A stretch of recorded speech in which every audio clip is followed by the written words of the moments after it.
Max for El asesino de la almohada parte 1. Durante años, en una ciudad gris, marcada por la pobreza y la indiferencia, corrió un rumor que pocos se atrevieron a nombrar en voz alta. Alguien estaba matando en silencio, en la intimidad de los dormitorios, utilizando la misma herramienta, que debía brindar descanso y protección a una almohada. Aquel hombre, cuya identidad jamás fue confirmada, pasó a la historia oscura de los expedientes policiales con un nombre tan simple como aterrador: el asesino de la almohada. Los primeros casos fueron invisibles, perdidos en el ruido de las estadísticas de muertes naturales. En 1994, un anciano fue hallado muerto en una pensión barata del centro. La dueña del lugar juraba haberlo visto cenar tranquilo la noche anterior.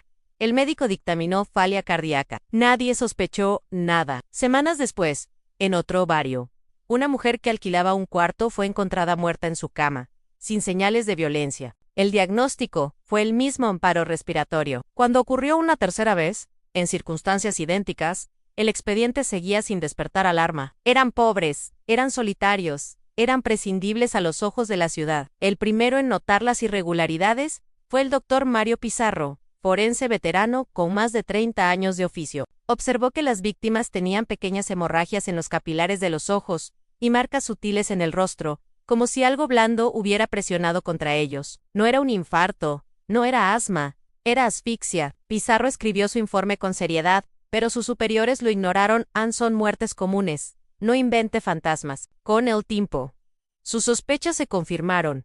Había alguien que mataba de manera sistemática, alguien que usaba la almohada como instrumento de ejecución. La policía no quería aceptar la idea de un asesino en serie. La ciudad ya estaba llena de violencia visible, y reconocer un depredador invisible era admitir que nadie estaba seguro ni en su propia cama. Pero la prensa olió la sangre. Un periodista de nota roja publicó un artículo titulado El asesino, que visita en sueños. A partir de allí, nació el apodo que aterrorizó a todos: el asesino de la almohada. Parte 2. El modus operandi era perversamente simple. El hombre ingresaba en cuartos de hoteles baratos, pensiones, casas de vecindarios humildes. Nunca forzaba una cerradura, lo que hacía pensar que poseía llaves, o que sabía manipular las entradas sin dejar rastro. A veces, incluso, parecía que alguien le abría la puerta confiado, quizá creyendo que era un conocido. Una vez dentro, esperaba el momento exacto en que la víctima entraba en sueño profundo, tomaba la almohada de la cama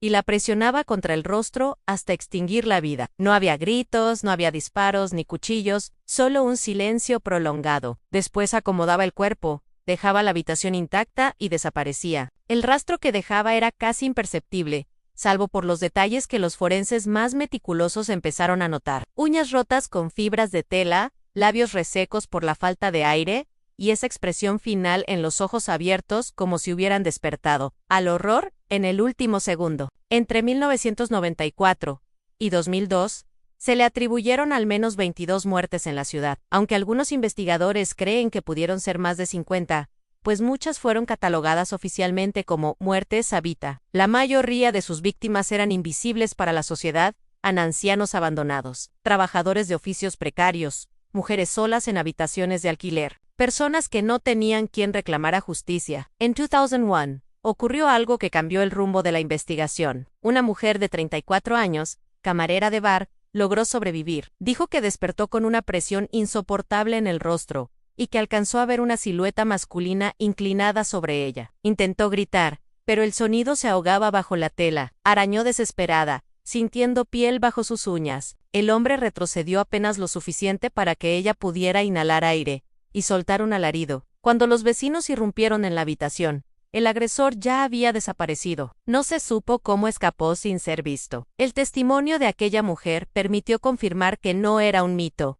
Había un hombre real, de carne y hueso, acechando en la noche. Parte 3. La policía conformó un grupo especial para atraparlo. Revisaron registros de hoteles, interrogaron a porteros y conserjes, siguieron pistas falsas. Surgieron teorías en que era un antiguo enfermero de hospicio que aprendió a ayudar a morir, que era un hombre traumatizado por la muerte accidental de un ser querido. Incluso se dijo que podría tratarse de un ex policía que usaba su conocimiento para eludir la investigación.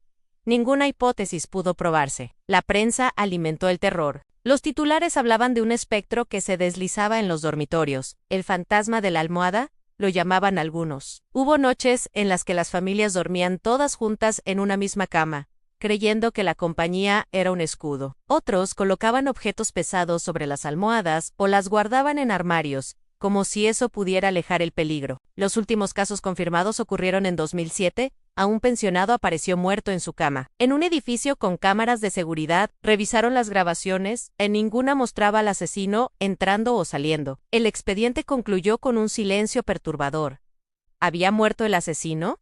¿Había abandonado la ciudad? ¿O simplemente se había vuelto más cuidadoso? Nadie lo sabe, oficialmente. El asesino de la almohada jamás fue capturado. Su rastro se disolvió como un sueño perturbador, dejando tras de sí decenas de muertes sin justicia. Para algunos fue un psicópata que se aprovechó de los olvidados de la sociedad. Para otros, una figura casi espectral, un recordatorio de que el lugar más seguro, la cama, el sueño, puede convertirse en el escenario de la muerte más íntima. Hoy, en cada muerte nocturna inexplicable, en cada rostro encontrado sin vida y sin señales de violencia, los forenses más viejos sienten un escalofrío, porque saben que siempre existe la posibilidad de que no haya sido el corazón, ni la edad, ni el destino. Saben que, quizás, en la penumbra de la habitación, volvió a actuar el asesino de la almohada.